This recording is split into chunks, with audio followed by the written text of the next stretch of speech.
Jajaran Kepolisian Sektor Ilir Barat 1 Palembang mengamankan tersangka pelaku pencurian dari amukan massa yang geram, lantaran sering meresahkan warga, terutama di kawasan Jalan Siring Agung, Palembang.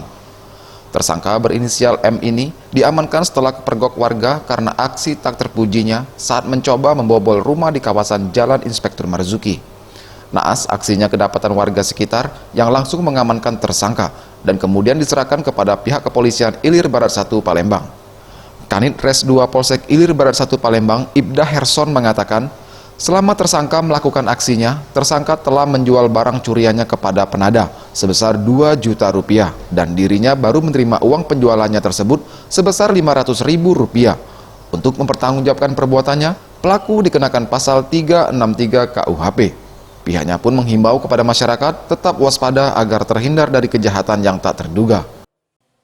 Untuk tersangka sudah dilakukan interogasi, hasil pemeriksaan bahwa barang-barang hasil curian tersebut sudah dijual ke daerah Cinde, kawasan Pasar Cinde, kepada seorang laki-laki yang tidak dikenal katanya.